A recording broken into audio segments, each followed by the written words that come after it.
Hello, everyone. I hope that you guys can hear me. I am looking forward to getting this started and sharing as much about what's happening in today's. By the way, cheers. I don't think you can talk about coronavirus without having a beer. So I just want to share with you my thoughts, where I'm going to be putting my money, where I'm going to be putting my time, and hopefully you guys can create your own plan strategy, and you can profit from this situation, which is unfortunate. But this kind of situation unfortunately creates even a bigger divide between the people that have and the people that don't. By the way, can you guys hear me okay? Just put something in the chat, and just so that I know that it's the message getting through. All good. Awesome. That's fantastic.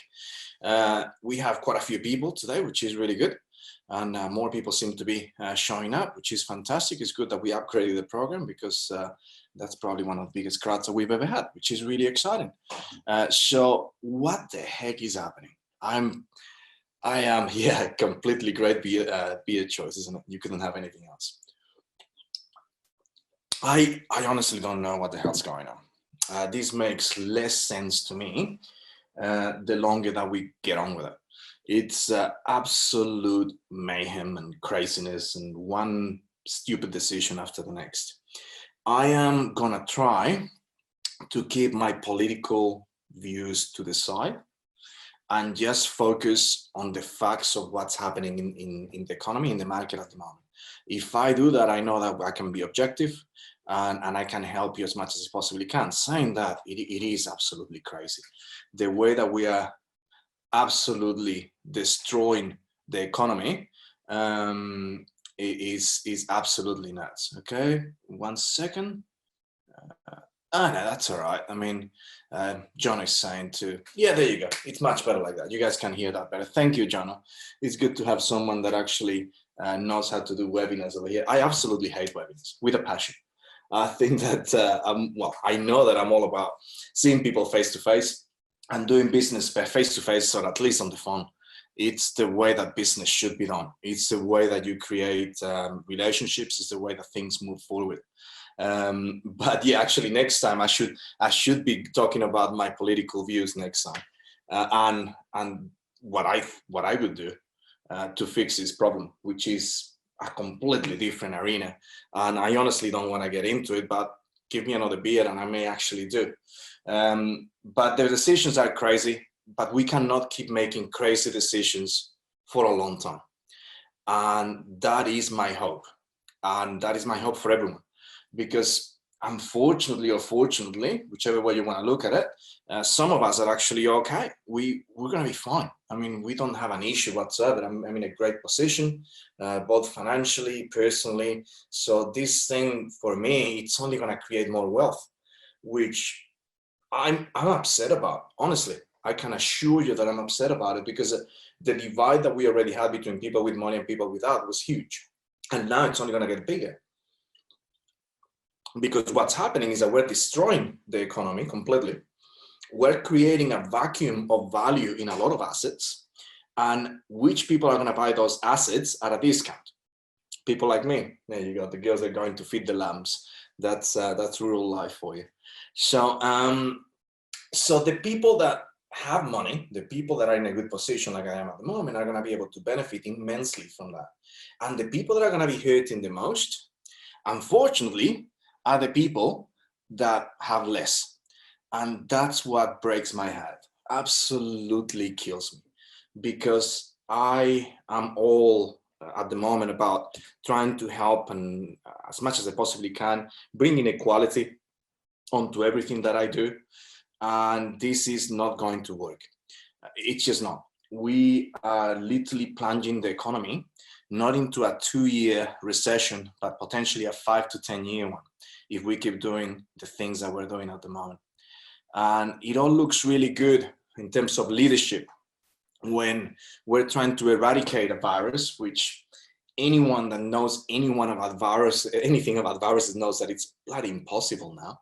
This thing is not, you cannot eradicate it. It's the wrong word, it's the wrong message, it's the wrong rhetoric. It's so frustrating to hear the shit that I hear in the media by someone with any kind of common sense and the fear mongering, the way that everyone is getting terrified because of the images that you're seeing day in and day out, and how we're censoring a lot of the messages on the media. One of the things that I've been trying to do very strongly, actually, over the last couple of weeks, especially, is to put a lot of messages on social media about the other viewpoint on this crisis, about the things that smart people, a lot smarter than me, are putting together in terms of looking at the data, looking at the analysis, and looking at the potential solutions that are going to help us do better. For me, a universal income, if we're going to be destroying the economy, which is what we're doing now, if we're going to be destroying the economy, we need to give people a universal income. If not, people are going to die of hunger. People are going to die of starvation. People are going to die of disease that we're not going to have enough money to treat. And because of that, we need something that's going to provide a mattress to fall back on for these people, because the poor people that don't have enough are the ones that are going to die.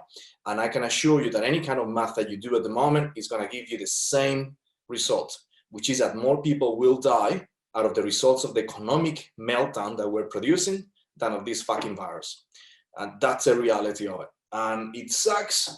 And we are making every type of wrong decision at this stage. Saying that, we can only do what we're doing, which is just putting the message out there, and hopefully we'll start making decisions differently. Now, I have a fair few contacts, okay? And I was actually talking to a couple of them, very close to a few of the ministers making the call. This is obviously between me and a few hundred of you guys, but the level 4 looks like it's going to be extended until after ANZAC weekend over here in New Zealand. So we should be on level 4 until Tuesday next week. And then we're going to be having 2 weeks of level 3 before we release level 2. So that's coming from a pretty reliable source, which obviously I'm not going to disclose. But that was given to me literally last night around 7:30 p.m. So, and yeah, they barely get this wrong. So that's what's happening at this stage. That means that we have another week and a bit of not being able to do anything. And that's good, because we get to prepare. And that's what I want to be talking about today. How do we prepare? How do we make the most out of this? What's happening in the economy? How deep is this going to go? When is a good time to invest? All those questions that you have now, because that's a problem, right? You get all this fear, all these messages out there on the media. And then you're like, well, shit, is it a good time to do something? Should I do something? What is it that this is all about, right? And I honestly believe that at this stage, you shouldn't be doing anything but preparing. That's it. That's the only thing that you should be doing. Even for the next couple of months, there is just no real point on hitting the market yet. And that's because of the graph and the data that I'm going to give you now. I'm not telling you to do stuff or not to do stuff based on what I feel like. I go back to history. History has a tendency to repeat itself. And I love to look at graphs. I love to look at data and figure out what are the opportunities right now. And I honestly believe that it's our responsibility to invest heavily at this time, just so that we can do a redistribution of wealth, because we're going to need this better or more than ever before.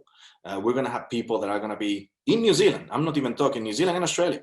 We're talking about 2 of the best, more developed countries in the world. We're going to have people starving, people getting hungry, malnutrition. We're going to have illnesses, and it is our responsibility, our social responsibility, to profit as much as we can out of this, so that we can redistribute that wealth and help the people that are going to need it the most. Okay, so we have now what I believe is a social responsibility to invest well and invest heavily. How deep are we going to go? I personally think that this is going to go a lot deeper than the media is telling us, unless we get out of it pretty quickly. Now, first tip of the day, and this is, shit, don't do it, okay? Or do it, I couldn't care less. But I honestly feel that this was rigged almost from day one, and there was already a drug that had been tested and was gonna work. And that is remdesivir, which is produced by Gilead Science. So that stock has already gone up about 40%. I think that it has a good, if that in stage 2, and it's looking very, very good in terms of treating not just people with mild symptoms, but people with severe symptoms. So as a stock and as a bet, this is a bet, okay? This is a casino kind of thing. So if you have money, like I do, I put money in it, but that's myself because I can afford to lose that money. And I'm not telling you to do anything. This is not financial advice. This is telling you what I'm doing. You choose whatever you want to do. I'm not going to profit from it one way or another, okay? But if this goes according to plan, this changes everything. It's completely a game changer. Not just on the money that can be created from investing in the stock of it, but actually changing the way that we feel about the virus.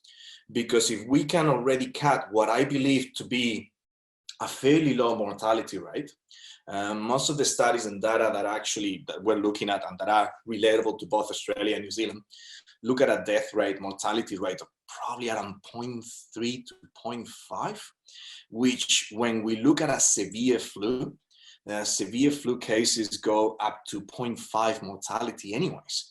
So it's not that far off in terms of mortality rate of what a severe flu, not just a standard every year flu. Every few years we get a more severe flu, okay? And same thing that's happening in Italy, happens in Italy anyways, in northern Italy. The hospitals are swamped, people die. It's the name of the game, okay? It's just the reality of markets and the reality of numbers. And it's not pretty, but it's the reality of it. So what I'm trying to go with this, I'm getting a few questions and comments, which is really good.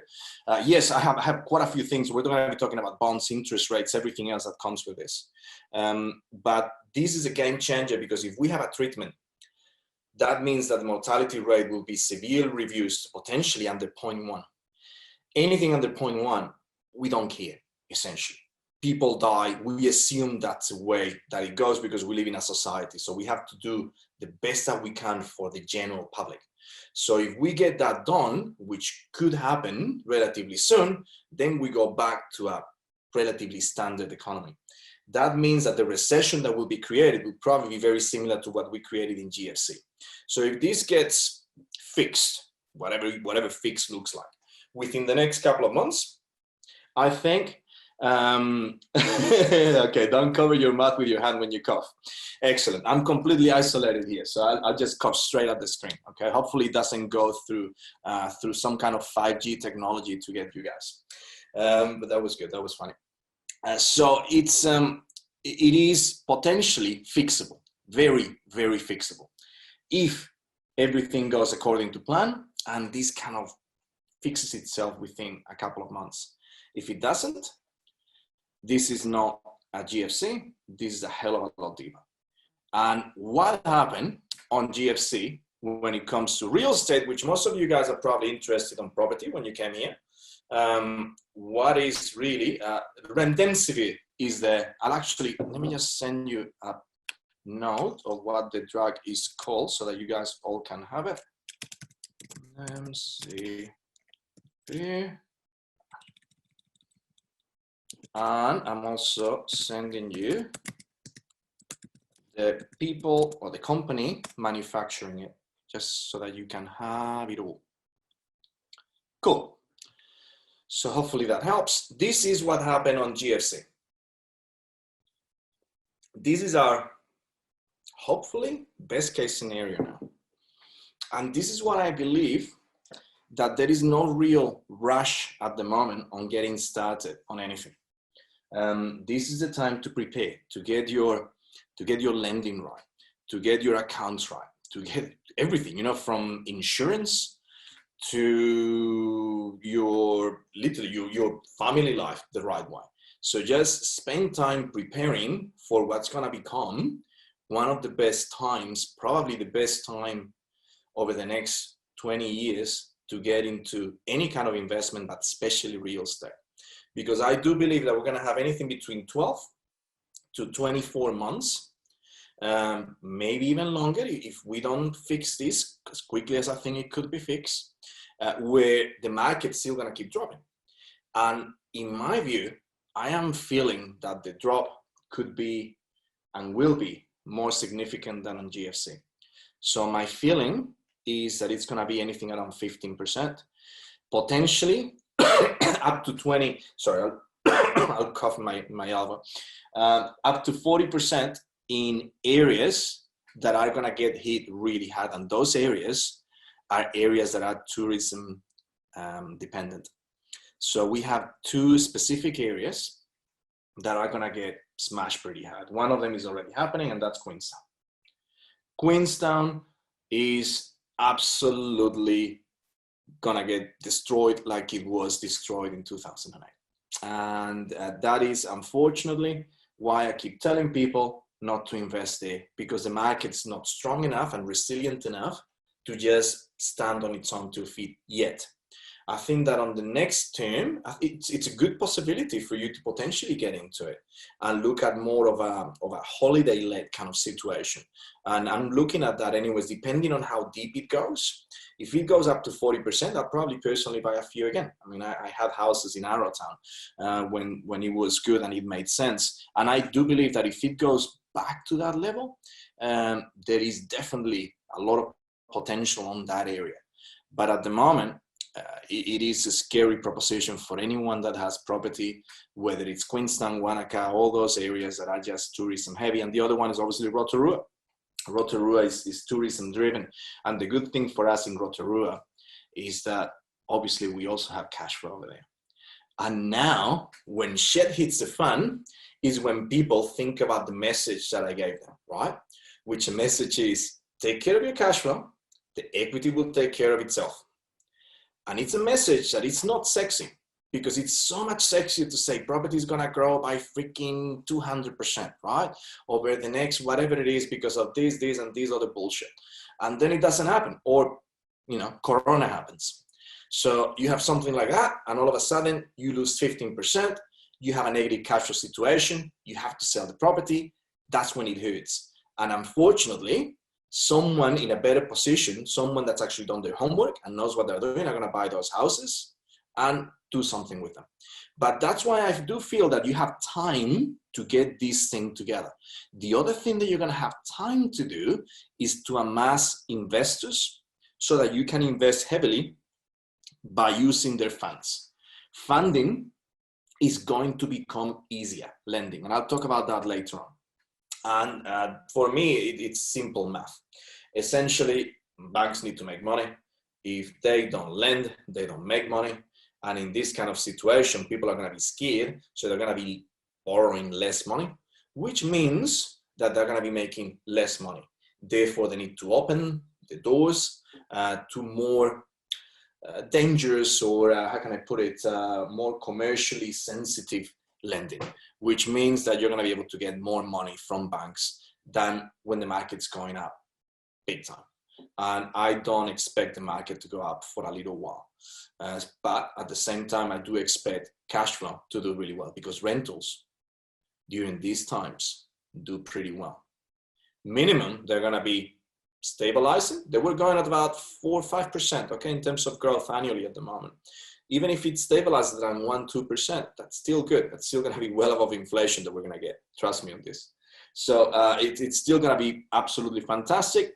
There's going to be more people coming onto those rentals, which potentially means that after the 6-month freeze that we have on rentals over here in New Zealand, we're going to be able to have, and we'll see a pretty big increase, potentially up to 5-10%, which is going to be fantastic for our cash flow.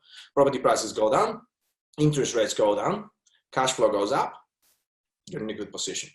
This is the time to amass a good property portfolio, okay? Which is, yeah, and actually that's a really good comment that we have there. RBNZ it's already encouraging banks to be more lenient towards lending, because they know, and this is going to be government driven, not just RBNZ driven. So RBNZ is supposed to be independent. It's not. It gets pushed pretty hard by government, and government's going to be pushing this so that the economy doesn't stall completely and die. So this is what we're going to see, okay? There is obviously other drivers and other possibilities here. And I don't want to just be a one-show pony in terms of just look at property, that's it. There is other opportunities. Look at what happened, GFC with the S&P. We're talking about shares now. We're talking about stock. I don't, another question that I had there, do I foresee a negative interest rate? I don't think so. Because if anything has been shown over the last year or two is that dropping interest rates doesn't seem to have done much to the economy. Potentially it could be used if everything gets really, really bad. It's another weapon that the RBN said, the Reserve Bank of New Zealand, has on their arsenal, is to go towards a negative interest rate situation, so that basically lending becomes ridiculously cheap. And again, in that situation is when you have to get some balls really and get into the market, because it doesn't get much better than this perfect storm. It honestly doesn't. The biggest problem with people is going to be that they don't have money, or they don't think that they have money, or they cannot get money. Well, that's what we need to work on, okay? That's where you need to be putting your time at the moment and your effort to be cash ready to buy heavily, because that's when things are gonna go well for you. But as you can see, the stock market works in different timings, but the timing overall is very similar. We're talking about 18 months that the stock market dropped for. So a lot of people are already thinking of getting into the market because they've seen a 30, 40% drop. There is more to come, guys. And if you're just looking at investing on the S&P overall, or just looking at bigger stocks, they still have more to drop. So unless you're going to be putting a pretty interesting bet like the one that I described before, and it is seriously, it's a bet. Once again, this is not financial advice in any way. I would strongly push you away from investing into stocks at this stage, because we have not even been close to bottoming out yet. Okay, we're going to see some pretty freaking rough days still over there. And I'm trying to read a few questions over there. I'm very male like this, so I can only do one thing at a time. If I try to do 2 or 3 things, everything just falls apart. Prolonged downturn with no, the property market is not immune at all. Unfortunately, it's gonna hurt. It's gonna hurt pretty bad, because we have a lot of people. Yes, and actually that's a really good question, Andrea. Thanks for that. I talked to Ben yesterday. We were actually playing poker online, and I've asked him to do a webinar just for Australian conditions, just on the Australian property market, because I know a few of you have properties over there in Australia, you have businesses in Australia, and you want to know someone that that's actually there on the market and it's smashing it. So he is gonna do that within the next week. So I'll put it there. At this stage, there's no thanks. Please don't even say that. I just want to help as much as I can. I'm blessed to be in a position where I don't have to worry. So I am going to smash it. Okay, I'm going to try and put as many things as I possibly can to be able to help out. So anything that you can think of that you need help with, please do tell us, because we can help out. I've been helping a lot of our clients and friends in Australia from JobKeeper or job seeker applications, which I have become fairly well versed on, to everything else to do with rentals and all the different states and their grants and regulations and everything else, which is pretty hard.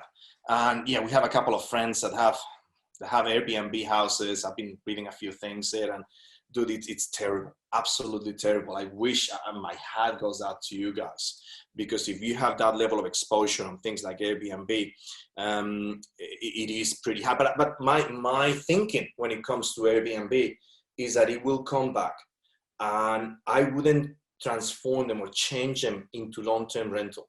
I would still wait it out if you can. Obviously, if you can't, you have to do what you have to do. But at this stage, you're going to struggle because of the factors that I'm going to be describing later on when it comes to unemployment and when it comes to money, really, and flow. So I would strongly push you to not do that until you have to, or potentially just look at a percentage of the properties, not all of them. So the stock exchange has a tendency to do things 6 to 12 months before the property market shows that. So we have a buffer of time as well, where we see, well, the stock market, plummets. You have a few months for the property market to really plummet. And that's not because it takes long. It's just because the transactions take longer. So they show a little bit later. So they do happen almost at the same time. And what we're actually seeing is that we're going to have that drop as well of about 18 months. So that is it. But at the same time, there are opportunities, because when people are scared of investing in the stock market, when people are scared of investing on property, they look for safe havens. And I honestly feel that if you have money and you can look at different investments, gold, silver, are really good opportunities right now. And for me, they're not great investments because they don't produce yield. So they just have, you're just playing on capital growth, right? So for me, anything that doesn't produce rental, it's just a capital appreciation model, doesn't really work. But at the same time, just look at historic data and we know we're in a good run. So again, I've personally invested a little bit on gold. It is hard, but you can actually do it in different ways in terms of you don't necessarily need to get physical gold. There are other ways of doing it. And it's good that people are asking this stuff, even CFDs, contracts for difference.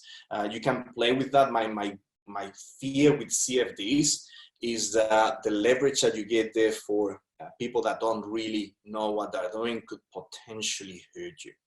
So before you go on to things like contracts for difference in commodities, please do know what you're doing, because it can be a pretty painful fall.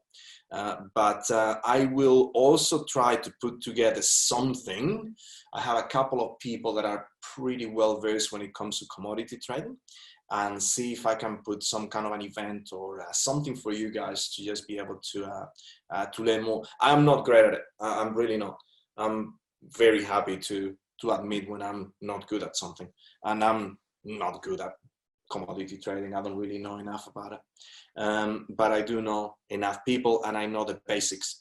And the basics are the markets the way that it is, and gold, silver is gonna do what it's supposed to do. So it's definitely an opportunity. New Zealand property is definitely gonna move into the direction that we expect it to do.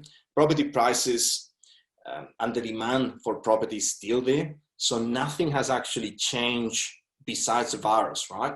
So we were growing at double digits again.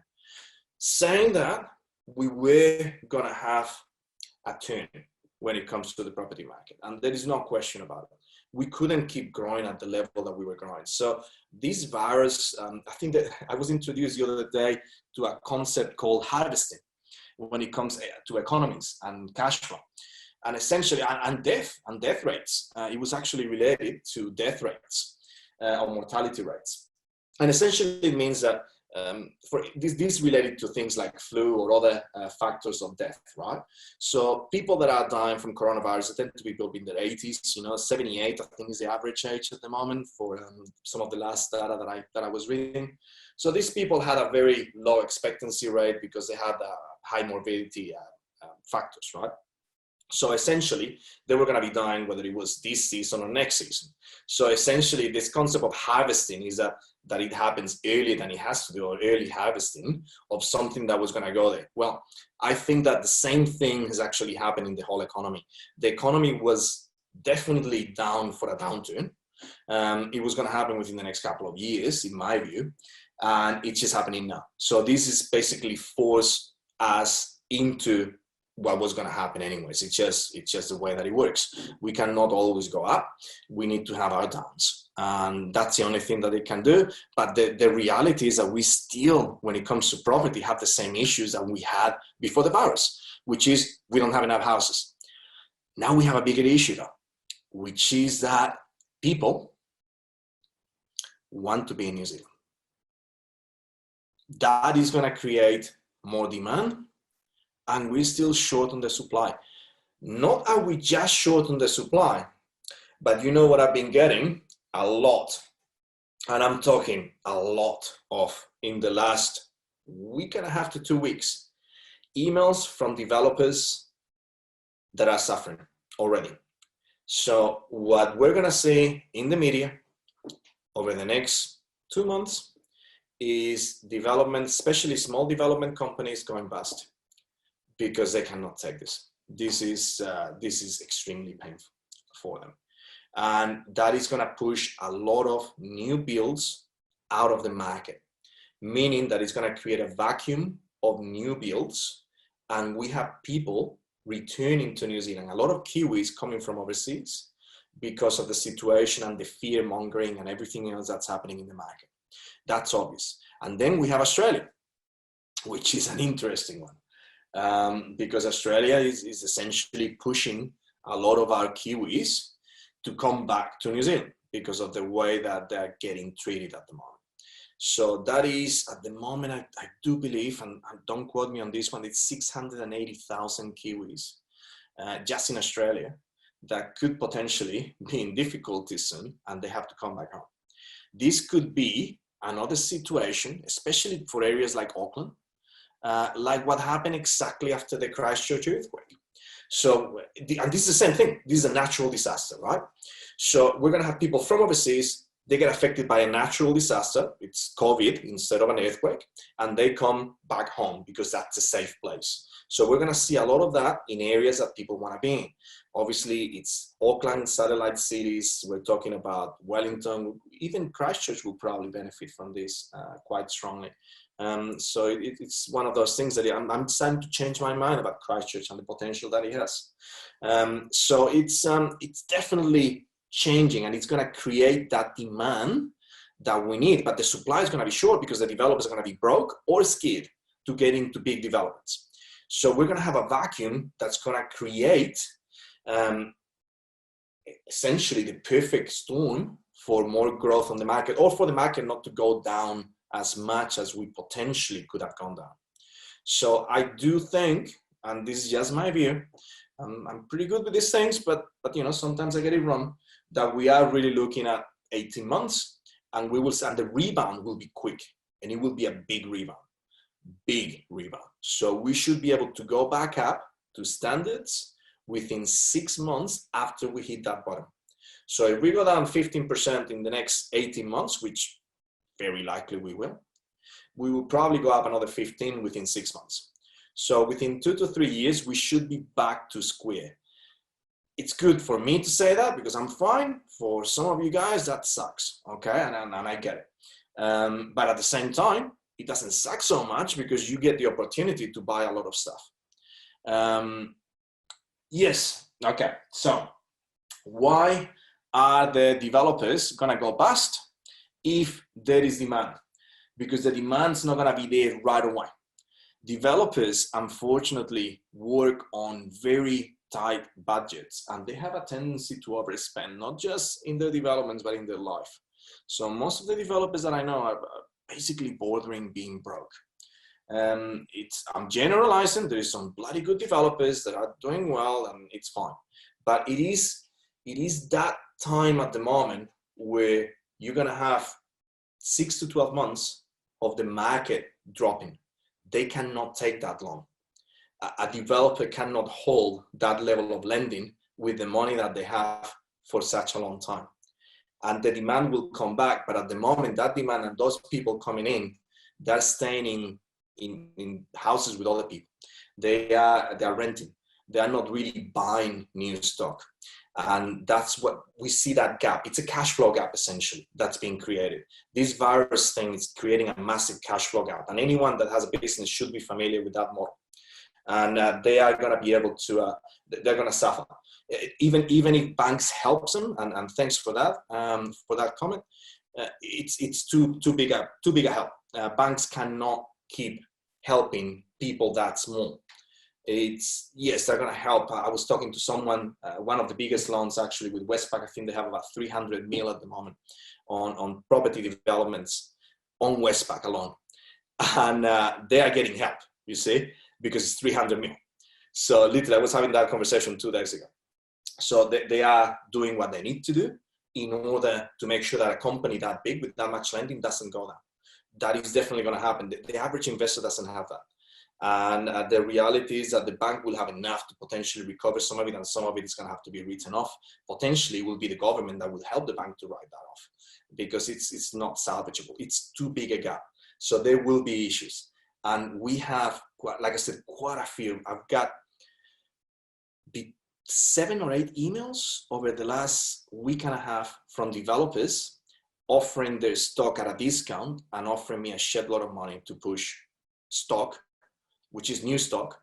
And I never do that. You know, I haven't sold anything new in, I don't even remember. I don't believe in new stock.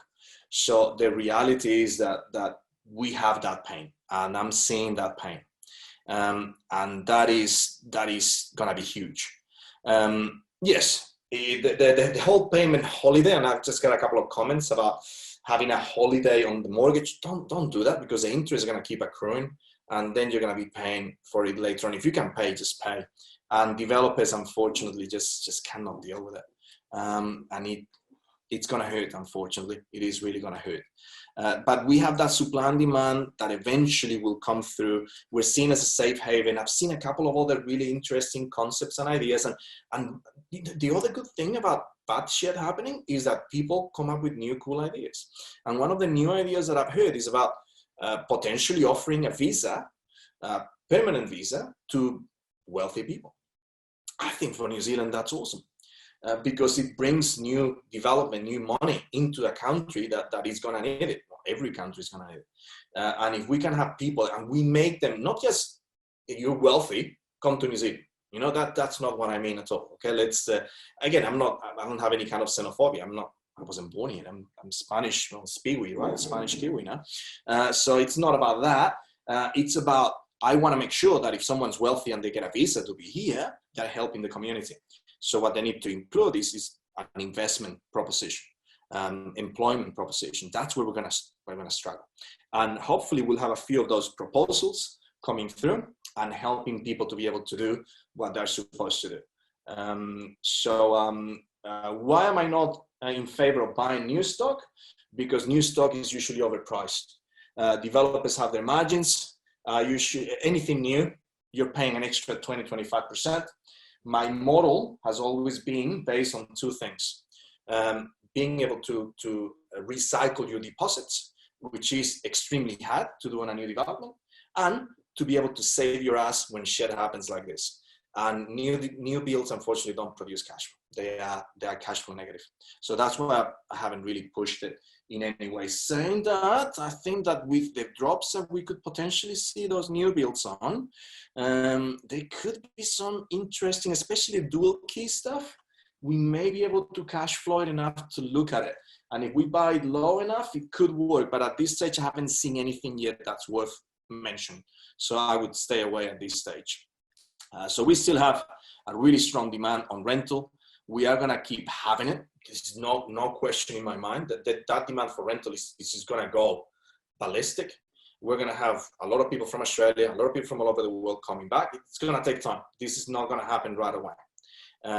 So it is definitely going to take that level of time. And people are going to start thinking, well, you know what? I could actually work from home. It wasn't that hard. And what we're going to see is the move that I've been telling people for the last 5 years. And it's already been happening, of moving out to satellite cities within big cities. That's where the move is going to be. The next big move is going to be. So the Huntleys of the world, right?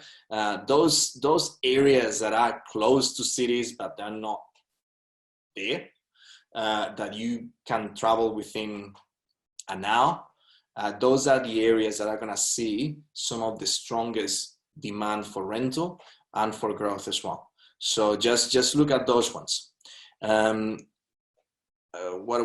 talking about Gisborne, right? And why is it so high there?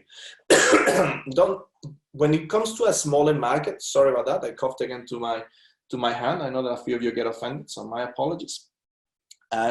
Gisborne, the West Coast, for example, is another one. There are very few rentals there. And especially when it comes to these times where there is a massive shortage of rentals in Gisborne.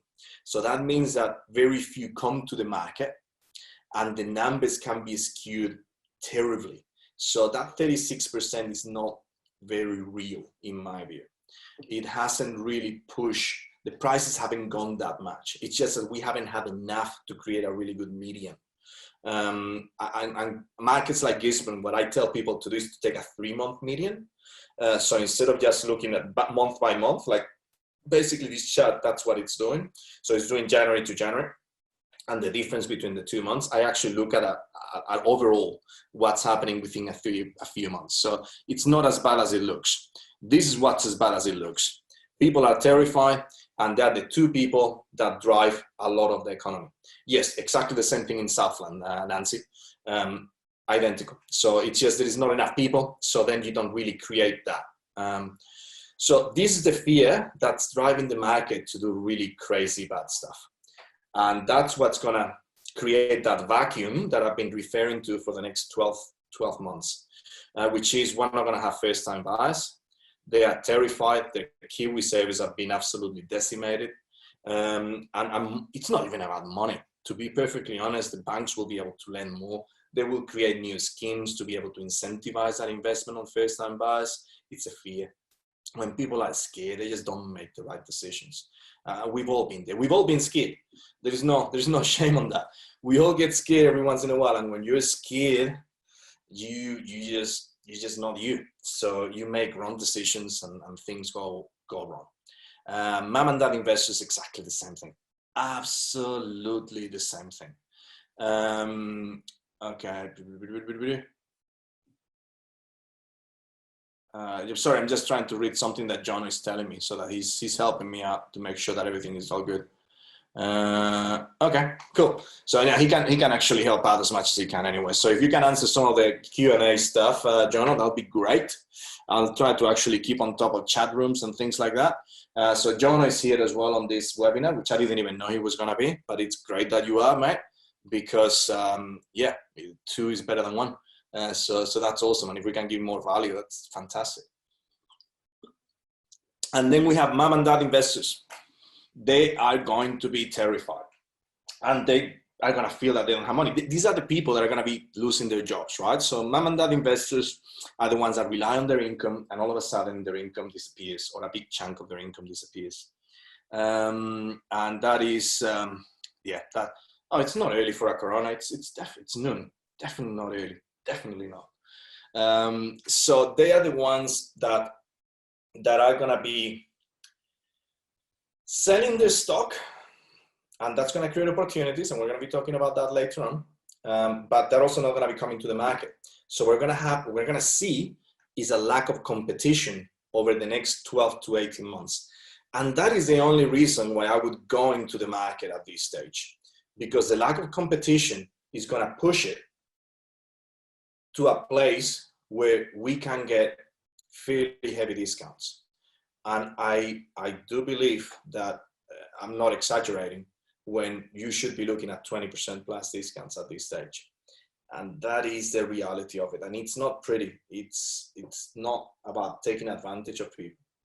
It's just what the stock value is at this stage. And that's where we are. And I wish that it could be perfect and no one hurt and everything was good. But the reality is that the fear that's been installed in people is going to push things to a place where people are going to make mistakes. And that is a mistake. Selling now in this market, if you don't have to, is a mistake. Full stop. There's no question in my mind. Do not sell anything at this stage. Wherever you are, whether you're in Australia, New Zealand, irrelevant. At this stage, just hold. I always say anyways to hold unless you have to, right? So one of my philosophies is that if you don't have to sell a house, don't sell it. Ever. Just keep it as long as you can. It's the best way forward. It's the best way to create wealth. But if it's affecting your lending, it's massive. And equity levels, yes, equity levels are going to be affecting lending. And that's why, ideally, I would want you guys to be refinancing or at least getting valuations and getting pre-approvals ready now. Not tomorrow, not the day after. Start calling your people if you haven't already done it, and make sure that you get lending organized as soon as possible, because the market hasn't seen the drop yet. So yes, valuers and banks will take it into consideration, the potential drop, and they are looking a little bit tighter at things, but it's still better, trust me, that if you do it in 3 to 6 months. So if you can do it now and you start talking to your professionals now, if you're part of our mentoring group, you know who you have to talk to. If you're not, just whoever it is that you're dealing with, just deal with them now, okay? And try and organize as much lending as you possibly can, because that is essential at this stage, because this fear is going to create that gap that we've been talking about. Now, what other things are going to be happening? We have unemployment that's going to go ballistic. I honestly think we're going to hit double digits, and that hurts. That really, really hurts. The government's going to help, obviously, and we should be able to create enough momentum on other industries to be able to go back to a standard 4 or 5%, which is where we should be. That's on a low level, though. That overall, when you look at historical data, we're more than a 6-7%, right? So 4 or 5, which is where we've been for the last decade almost, since, you know, when we got over GFC. It's pretty good, but that's not the normal. We're usually a little bit higher. So we're going to get close to 10% if we don't hit it. And that is going to create a problem for a lot of tenants. And that's going to accelerate another of the concepts that I've taught in the events. And that's the concept of changing of mindset that needs to take place for people to assume a new living standard condition. And I always illustrate that by my living in London. So when you go to London and you live there, I went there when I was 21. So I was pretty young, fresh out of uni. Went in there, you don't expect to have your own 3-bedroom house, right? Not even your own unit. You flat with people. That is a concept that's going to become more normal in New Zealand. It's life. In Spain, emancipation age is around 35. That means that several generations live in the same house. Now, again, that's another thing that you guys have to, don't you ever compare New Zealand to Italy or Spain. It's not even freaking close, okay? I've lived on both places, obviously, and I know the living conditions. The way that we live like freaking sardines in Spain. I was born in a little studio, right, where I live the first 3-4 years of my life. No elevator, 5th floor, everyone touching doors, handles, everything else. So the way the transmission that you have in places with high density, like Spain, Italy, China, right? We're never going to have it here. It's just, we're never going to have that, okay? So what you see in Spain as well is that you have elderly that live with everyone else. So we have a high mortality rate because in Spain and Italy, we don't tend to put our elders in rest homes. It's not normal. Over here, it's extremely normal. What's not normal is to have them in the same household. Again, that's a massive change for mortality rate, isn't it? And that's why it's higher on those countries, because the living conditions are so freaking different. It's comparing apples with guitars. It's not the same. So you cannot do that. So that's what we're going to see though in New Zealand. People are going to have to have and help family members. We're going to have to do that ourselves personally. It's just the way that it is. It's life. So when people are hurting, they all bundle together and they help out. So we're going to have that situation. We're going to have more people coming together within one unit, within one house. Okay, that's going to happen. The other big thing, divorce. Shit, I mean, how hard is it now? Even 4 weeks, right, of confinement with your partner. Shit, it's hard. It's human beings are not made to do that. And I always make that joke, right? That when I ask people their why and why they do property, why they do investing, why they want to make more money, I like to spend all the time with my family. And then I usually go with a follow-up. Are you sure that you want to spend all the time with your family? I've been there. It's freaking hard. Now everyone's been there and it is freaking hard, right? So this is going to create tension. This is already creating a tension. We already see it on even family violence and everything, which is horrible to see and even discuss. But the reality is that proximity is creating massive issues. And the divorce rates is already, this year is going to go through the roof. But not just this year. As soon as you put financial stress in a relationship, the likelihood of that relationship breaking grows exponentially. So we're going to see over the next 2 to 3 years, lawyers making a lot of money while people break up and divorce. And that's going to create, obviously, a different type of property that people are going to be wanting. Because when you divorce, when you separate, maybe one of the halves are going to go live with their family. Maybe another one is going to need a small apartment. Maybe they're going to have to flat. Maybe they're going to do something else. So we're going to be changing the way that we live, guys. And this is, I'm not talking about money at this stage because we don't know how deep we're going to go. It's talking about that is crystal ball gazing. But what's definitely going to happen is this. This is what's happening whether we want it or not. We're going to have those issues. And people are going to be changing the way that they live, and they accept that they can live like. The other thing is the loans that we talked about before, and we're going to have a lot of help when it comes to the banks being able to lend money. So I wouldn't stress about it at this stage because it's very different than GFC. GFC had that other issue that there was a vacuum of lending. We shouldn't see that, hopefully. If it happens, it will create all kinds of other constraints that we can overcome, but at this stage, I don't really foresee it. So this is what I would start targeting bargains. Drops 20 to 40% on all of those ones.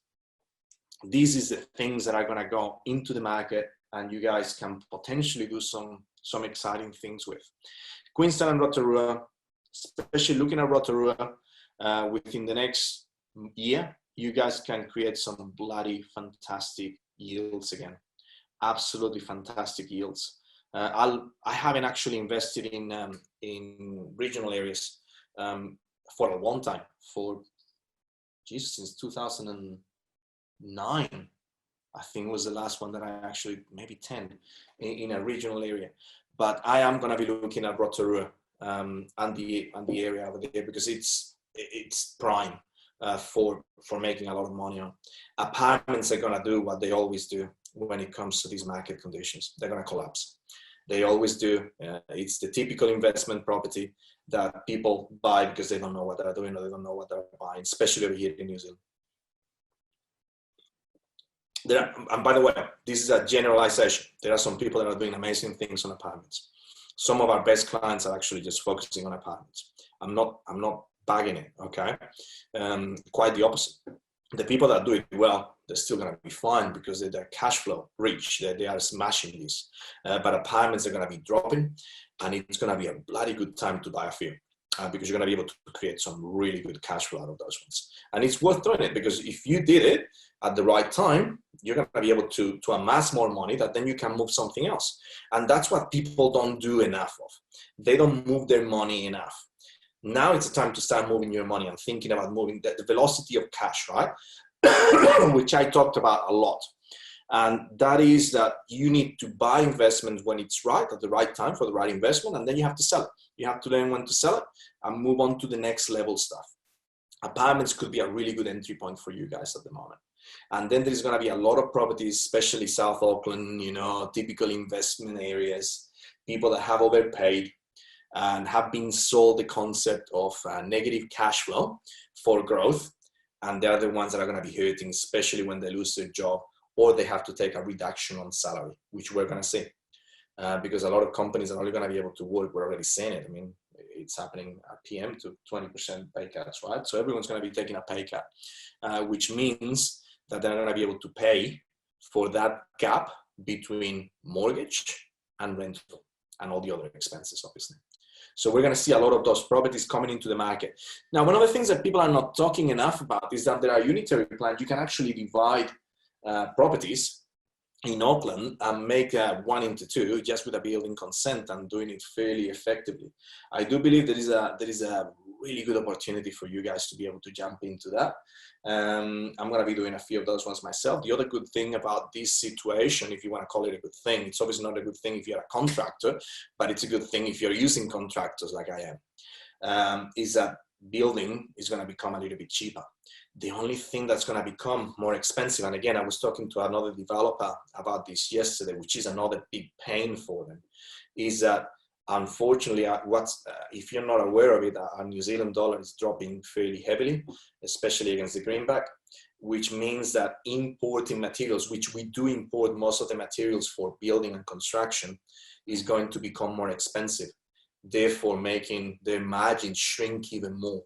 So that is definitely a problem that developers are going to have to face and going to have to deal with, and why potentially they'll have to wait a little bit until our dollar starts making a little bit of ground on what's actually losing at the moment. But those negative cash flow properties can be transformed into something sexy, into something exciting. Look at opportunities like transforming, doing garage conversions, minor dwelling units, like I said, separation of dwellings, just putting more rooms, because a lot of the people that are going to be wanting to get those properties, they're not going to be wanting the usual 3 to 4 bedroom house. They're either going to be wanting a small 1 bedroom house, or they're going to be wanting a 6+ bedroom house.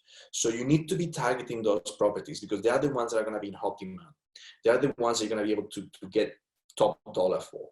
And that's what we want to be doing. You just want to be either transforming stuff that could be made into something bigger and more suited to the times that we're facing, or actually already targeting it and buying it that way. So that's the balance that you're going to have. That's what you should be targeting.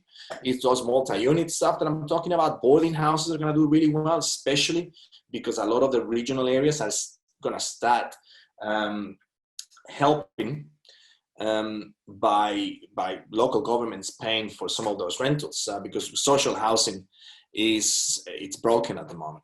So essentially what that means is that anything that you buy that you could convert into boarding houses, you're going to struggle not having very high occupancy rate, or potentially having a full lease by one of the local governments being able to essentially guarantee that income for you.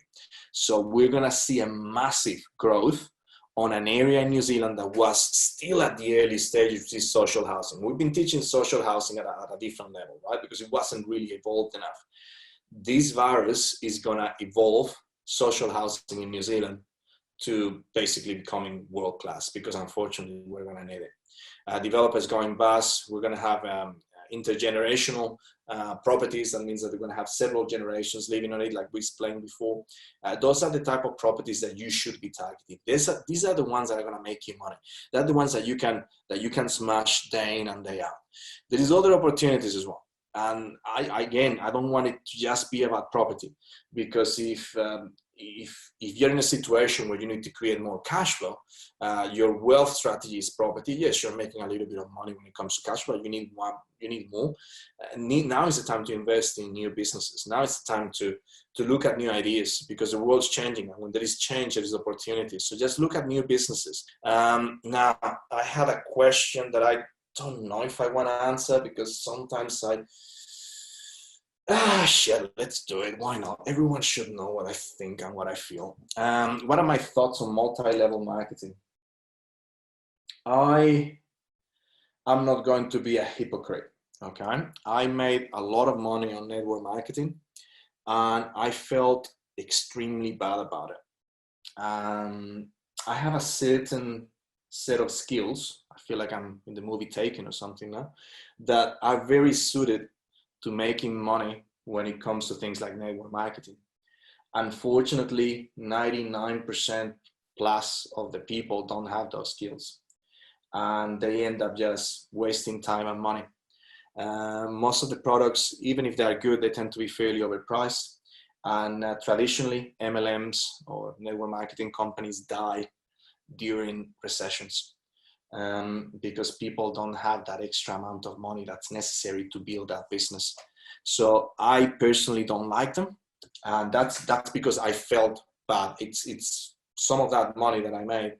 It's the only money that I've ever made that I think I felt bad about. So I promised myself after I stopped doing that, and that was that was a long time ago. That must be at least going on 12 years now. Yeah, 12 years ago, that I would never get involved in one. Look, I'm not saying don't do it. Do whatever you want to do. I honestly feel that it's the wrong time, unless it is something that's specifically geared to recessions. But I haven't really seen any products like that. Yes, correct. Network marketing is things like Amway, Avon, all those things.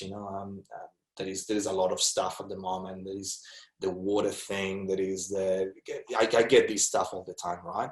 So for me, it ends up being a way for people that have those skills that I've talked about, that I have, to make a lot of money at the top, and everyone else basically carrying them. And I don't like that. I'm becoming very socialist from my view, and equality driven and everything else, and it doesn't feel right.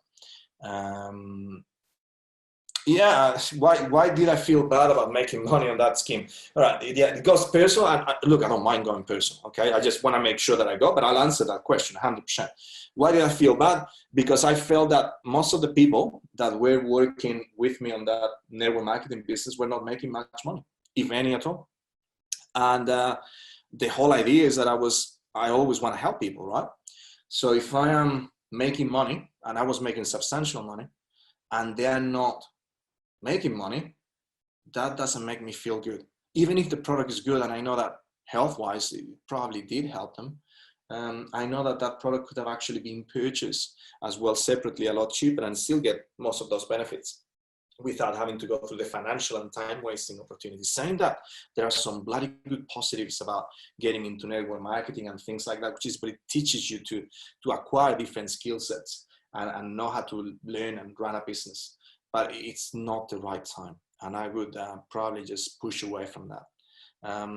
And honestly, I'm just going by my personal experience. It's not, I'm very humble when it comes to these things, and I'm very open, and I don't want to tell people what to do or not to do. You just make up your own mind, and I can just tell you about the experience that I had. And I'm more than happy to always do that. I think that people learn better from specific examples and past experience than anything else. And yeah, being honest as much as I can be.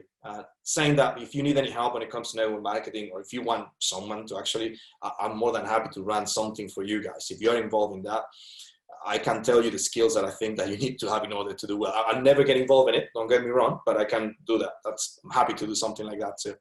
Stock market is going to be great.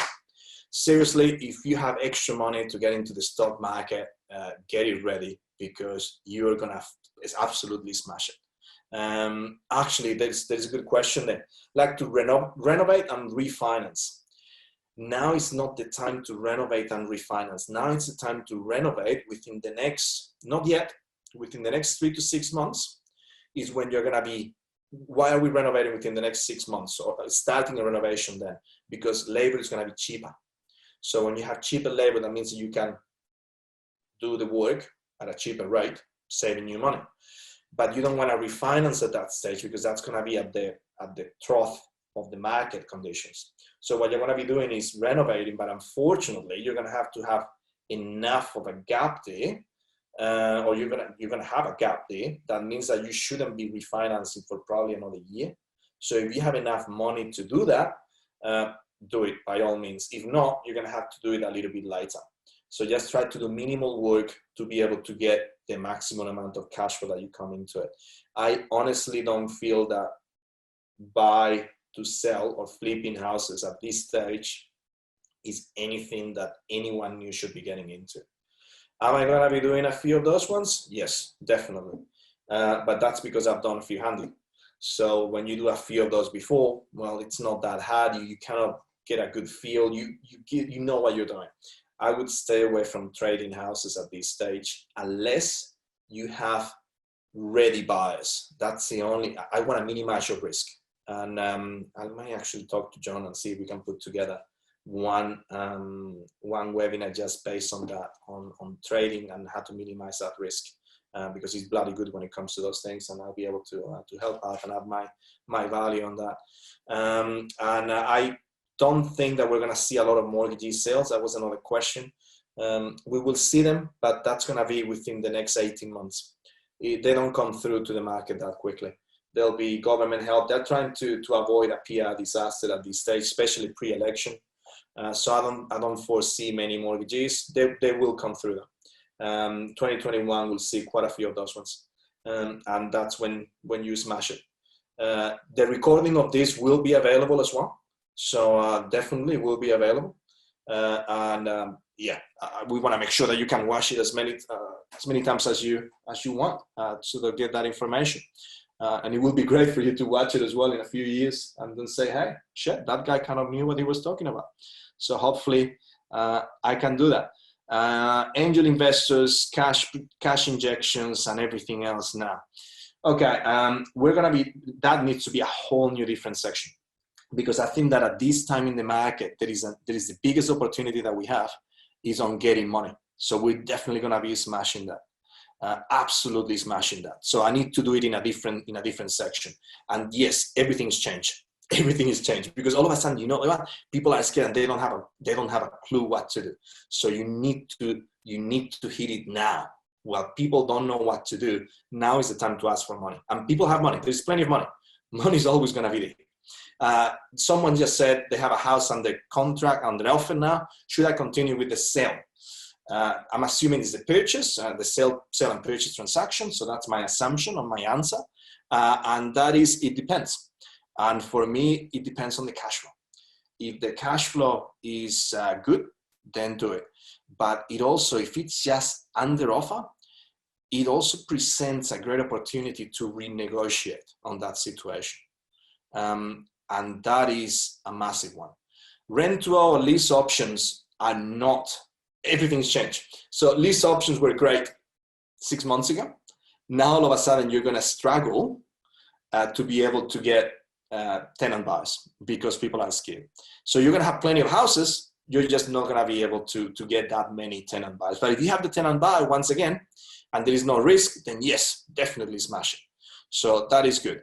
And joint ventures, definitely something that you need to look at. And I want to be covering them as well when I look at the financing and money issues and how to actually make the most out of money in this situation. So we will cover that in another event, because I think that has so many angles that we can take on, and it's pretty sexy. So that's good. So focus on cash flow property. The stock market internationally is going to do extremely well, and it is going to drop. So once that you see that, honestly, we still need to get to 50-60% drop, and you'll know when that happens. Then invest on it. Just diversify a little bit of it. It's going to work for you. Try to split those houses.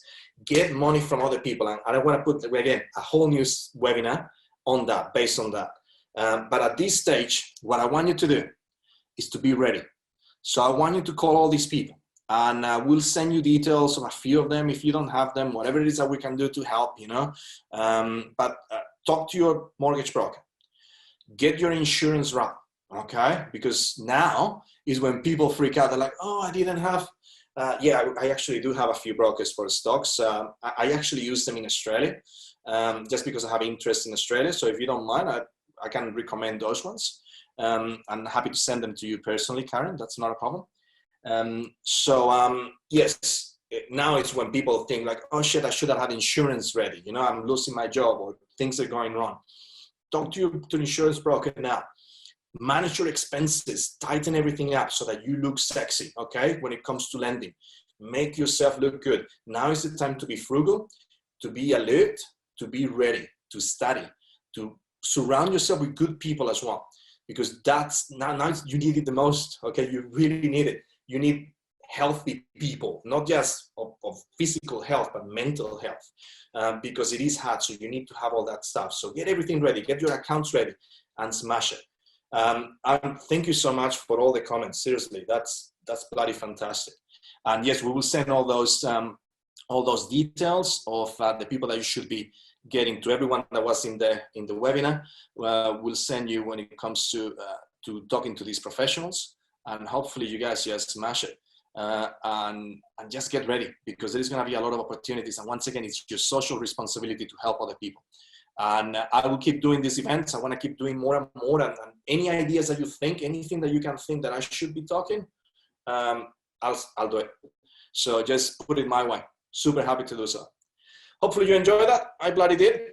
I'm going to go and spend some time with the girls. Cheers and have a great day.